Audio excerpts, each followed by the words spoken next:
बिस्मिल्लाहिर्रहमानिर्रहीम। अस्सलामु अलैकुम। आज हम हाज़िर हुए हैं अपने नए टॉपिक के साथ जो कि है law of mass action.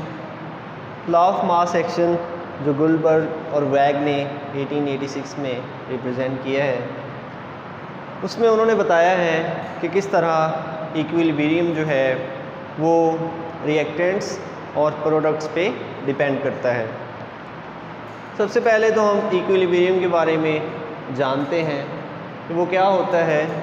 Equilibrium वो स्टेज होती है जब फॉरवर्ड रिएक्शन और रिवर्स रिएक्शन का रेट बराबर हो जाता है। लॉ ऑफ मास एक्शन हमें ये बताता है कि इक्विलिब्रियम जो है वो रिएक्टेंट्स और प्रोडक्ट्स पे कैसे डिपेंड करता है।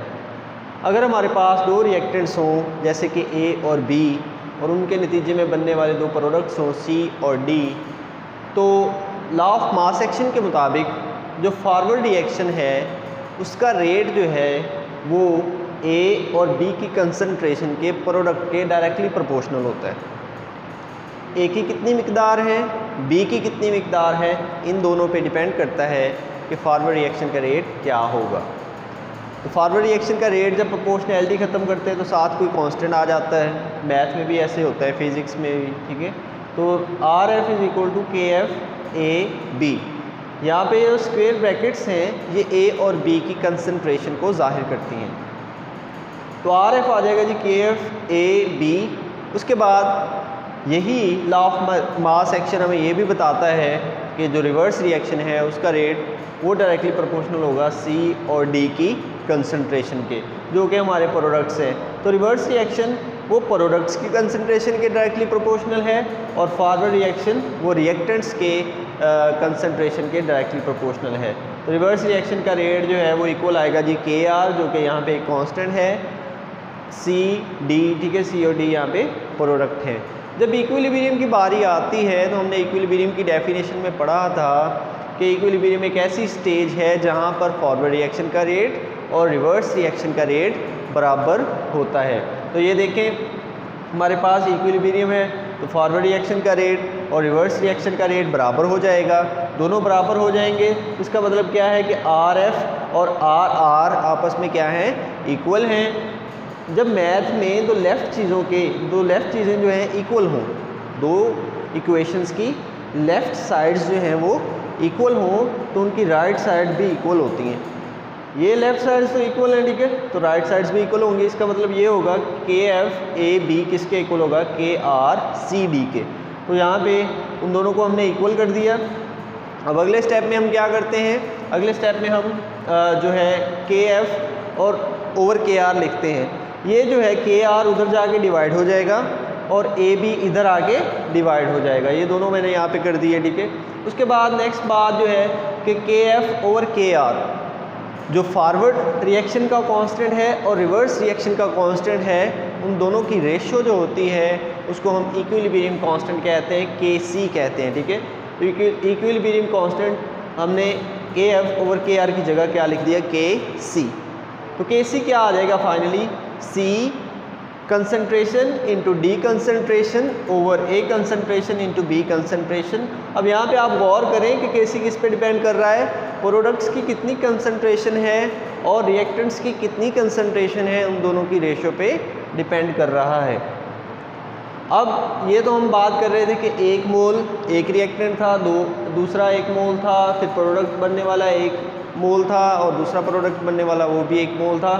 लेकिन जब डिफरेंट मोल्स दिए गए हों, मतलब ए के ए मोल्स दिए गए हों, बी के बी मोल्स दिए गए हों और बनने में सी के सी मोल्स बने और डी के डी मोल्स बने, तब के सी कैसे लिखेंगे, जो बनने वाले मोल्स हैं वो क्या बन जाएंगे, इनकी पावर्स बन जाएंगे।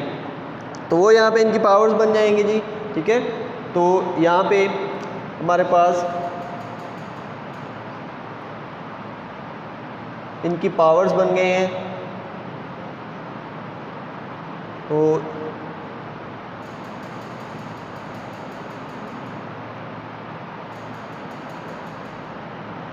ये वाले हमारे पास इनकी पावर्स बन गए हैं, ठीक है। जो प्रोडक्ट्स हैं वो ऊपर आते हैं, ठीक है, और रिएक्टेंट्स नीचे आते हैं, तो प्रोडक्ट्स के मोल्स उनकी पावर बन जाएंगे, ठीक है। तो इसका केसी इस तरह लिखेंगे। उसके बाद मैंने यहाँ पे 2 एग्जांपल्स दी हैं। एग्जांपल्स में मैंने ज़ाहिर किया है कि हाइड्रोजन और नाइट्रोजन जब आपस में मिलते हैं तो हमारे पास अमोनिया गैस बनती है। हाइड्रोजन के 3 मोल्स हैं, नाइट्रोजन का 1 मोल है और अमोनिया के 2 मोल्स हैं। अब देखिए केसी मैंने कैसे लिखा है। केसी लिखते वक्त प्रोडक्ट तो ऊपर आएगा, प्रोडक्ट ऊपर आया, ठीक है। उसके मोल जो हैं वो प्रोडक्ट की पावर बन जाएंगे। तो 2 मोल से तो पावर कितनी बन गई, 2 बन गई।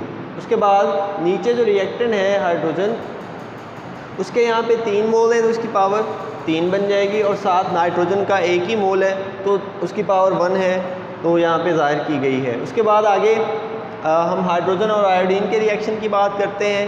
हाइड्रोजन और आयोडीन का जब रिएक्शन होगा तब हमारे पास हाइड्रोजन आयोडाइड के 2 मोल्स बनेंगे। इसका 1 मोल हाइड्रोजन का, आयोडीन का भी 1 मोल और हाइड्रोजन आयोडाइड के 2 मोल्स। तो यहाँ पे आप देखें इसका केसी कैसे लिखेंगे।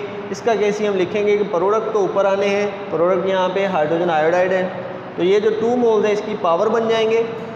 उसके बाद नीचे हमारे पास आ जाएंगे रिएक्टेंट्स, वो रिएक्टेंट हमारे हाइड्रोजन और आयोडीन।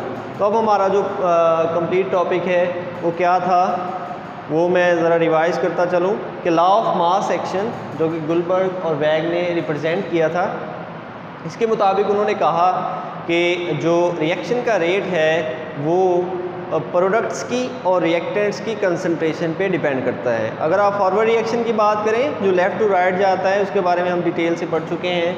तो वो जो फॉरवर्ड रिएक्शन है वो डिपेंड करता है